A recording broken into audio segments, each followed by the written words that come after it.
Magandang araw po sa inyong lahat at muli po, welcome po dito sa inyong paboritong programa.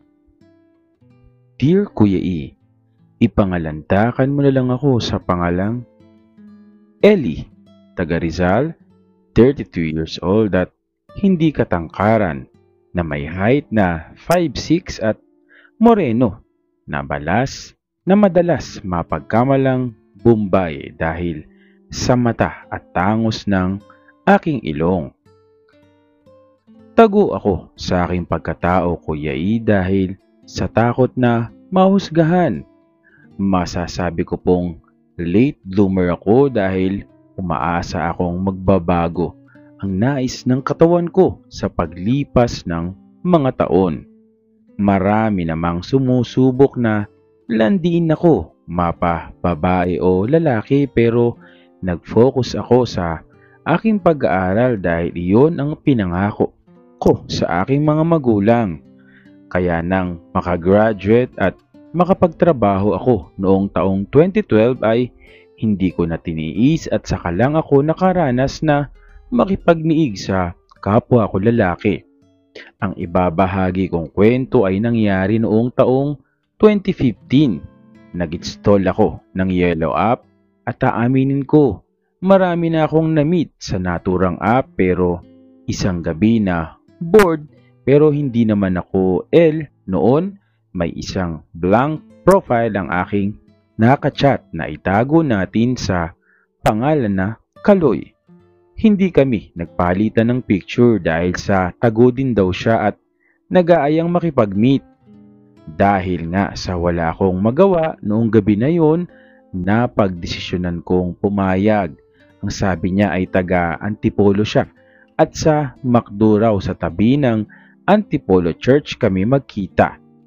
Around 10 p.m., nagpalitan din kami ng cellphone number at ayun na nga, Kuya E, nag-drive ako papuntang Antipolo nang makarating ako doon sa McDonald's. Hindi pa man ako nakapasok sa loob ay nakatanggap na ako ng text mula sa kanya na nasa tapat daw siya ng naturang fast food chain.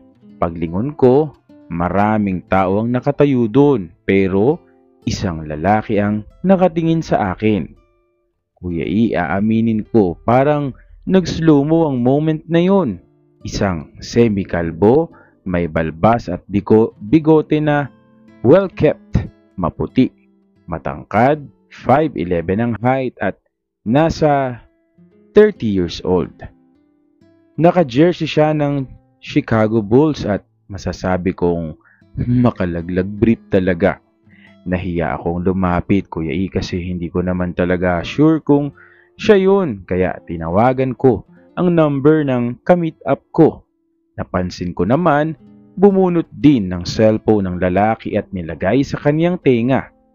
"Hello," sabi niya at agad kong tinanong, "Ikaw ba yung naka-jersey?" "Oo, tara, maglakad-lakad tayo," ang sabi niya. Agad kong binaba ang call at tinungo ang kinatatayuan niya. Hindi pa man ako umaabot sa pwesto niya ay sinalubong niya ako at biglang inakbayan. Sa kanyang pagkakaakbay sa akin ay naamoy ko ang kanyang pabango na Bulgari Aqua, sabay pa sa pagdampi ng buhok niya sa kilikili niya sa aking balat dahil nga naka-jersey lang siya. Para akong matutunaw sa eksenang iyon, Kuya E. Natauhan lang ako nung magsalita at nagtanong siya na kung saan daw kami pupunta. "Baliw," ang sabi ko. "Ikaw itong nag-aya na maglakad-lakad eh." "Ah, bahala na. Ang daming tao dito, dun tayo sa walang masyadong tao." Tugon niya at patuloy kaming naglakad na parang magkuya sa tangkad niya. Naisip ko na lang, napuntahan na lang namin ang kotse ko na nakapark sa malapit. Nung nasa loob na kami ng kotse ay naging mas kampante kami sa aming mga galaw at pag-uusap since tinted naman ang aking kotse. "Oh, saan na tayo ngayon yan at anong gagawin natin?" tanong ko sa kanya. "Ikaw ang bahala kung anong gagawin natin," tugon niya.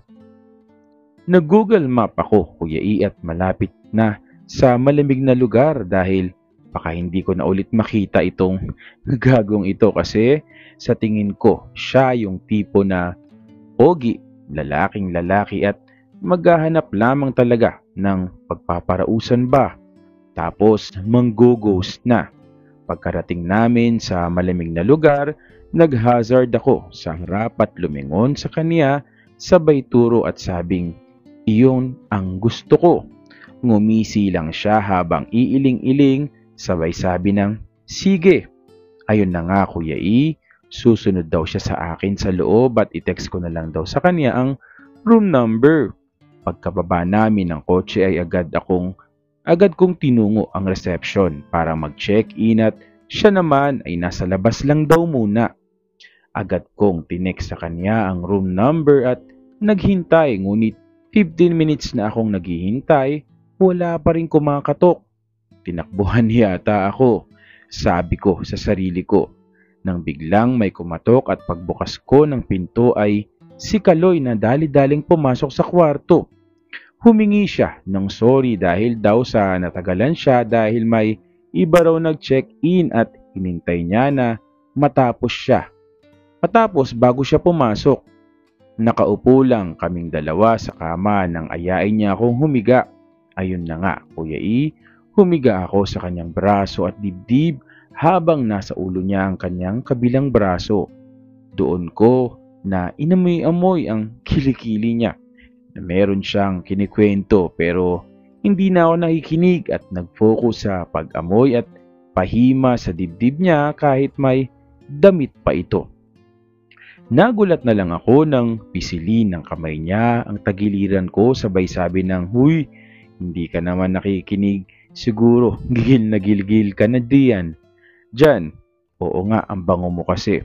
Tugon ko sabay paglapit ng muka, duldul ko ng mukha ko sa kilikili niya.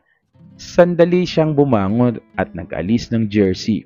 Ganon din naman ang ginawa ko at pumalik kami sa pagkakahiga. Lalo akong ginanahan sa dibdib niyang may manipis na balahibo. Patuloy kong hinimasyon papunta sa tiyan niyang bagamat walang abs ay lean pa rin naman hanggang maabot ko na ang karug niya na makapal.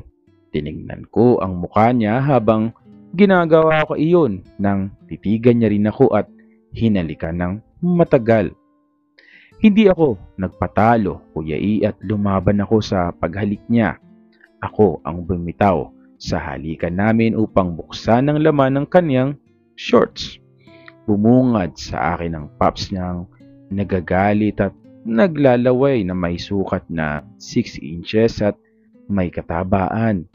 Hindi naman ako tumitikim ng katas pero dahil nga sa gustong gusto ko siya at dala na rin ng kailan ay nagawa ko iyong tikman. Medyo maalat at yun na nga tuluyan ko na siyang nilantakan. Tinitignan ko ang reaksyon niya habang ginagawa ko yun at tila ba siya ay naliligayahan.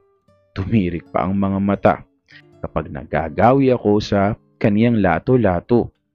Pinatigil niya ako dahil sa malapit na raw siya at gusto niya naman daw na pumasok. Tinanong ko siya kung may protection siya at nagulat ako dahil Boy Scout ang loko. Meron siyang dalang kapote at pampadulas na kinuha niya sa kanyang shorts. Hindi naman ako virgin pero nasasaktan pa ako kapag may pumapasok.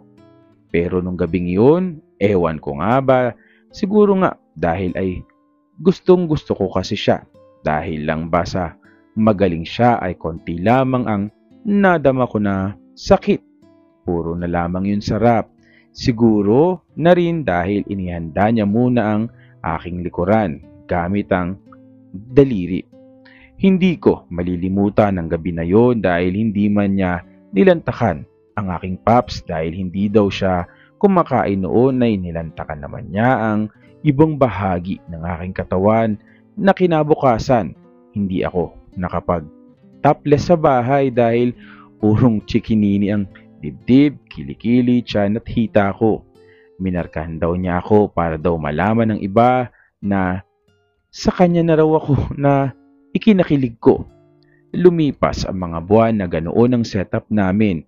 Tuwing Sabado o Linggo lang, nagkikita at sa malamig na lugar dumidiretso.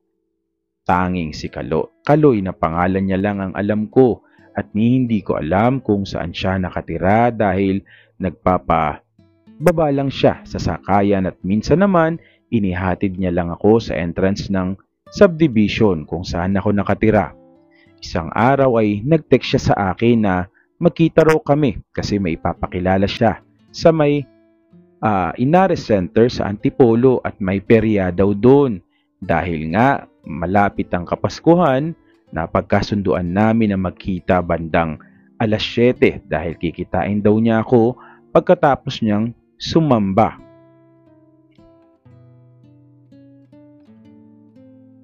Naghihintay ako sa isang bench nang mapansin kong naglalakad papalapit sa akin si Kaloy na nakapolong puti na lalong nagpapogi sa aking paningin nang mapansin kong may tumatakbong bata sa gilid niya.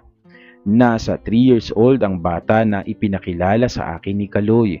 Anak daw niya ito at nagulat ako sa mga inamin niya sa akin na may asawa at anak na pala siya. Sinabi niya na napamahal na raw ako sa kanya kaya't minabuti na rin niyang aminin iyon. Nagugulahan ako, Kuya E, pero nagpakatanga ako dahil sa sinagot ko yung pag I love you niya sa akin ng I love you too. Paano na ang setup natin yan?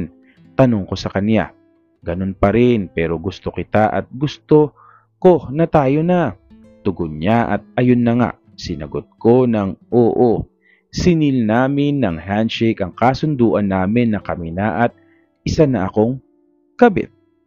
2015 nang nagkakilala kami ni Kaloy at naging kabit niya na magpasa hanggang sa ngayon ay patuloy na nakikihati sa atensyon at oras niya. Ang hirap, Kuya E. Lubog na ako sa pagmamahal ko sa kanya. May pagkamarupok din ako kasi minsan may isip ko na dapat hindi ko na ito ginagawa at sinusubukan na makipaghiwalay pero marinig ko lang ang boses at makita ko siya ay lubos na ang sayang nadarama ko. Pero ayun lang, Kuya E, lagi na lang akong nag-aabang sa text at calls niya para lang magkasama kami. Kuya E, sana ay mapayuhan mo ako dahil walang nakakaalam ng sitwasyon ko sa pamilya ko man o mga kaibigan. Masaya akong naibahagi ang storya ko sa iyong channel. Nagmamahal, Ellie. Ayun.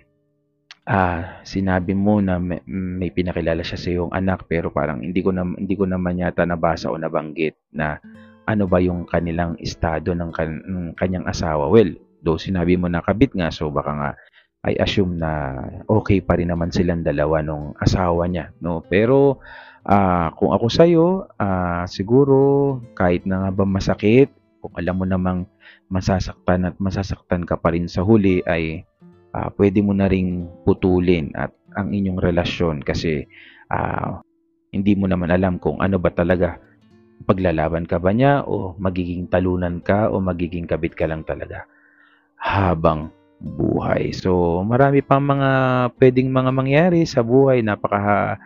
Sabi nga natin, napakasimple ng buhay. Huwag natin gawing komplikado. Kaya mag-isip-isip ka pa rin, Ellie, sa iyong mga desisyon sa buhay at pag-ibig na rin. Muli, maraming salamat po sa patuloy na sumusubaybay, sumusuporta dito po sa inyong paboritong programa. Maraming salamat po sa inyong lahat.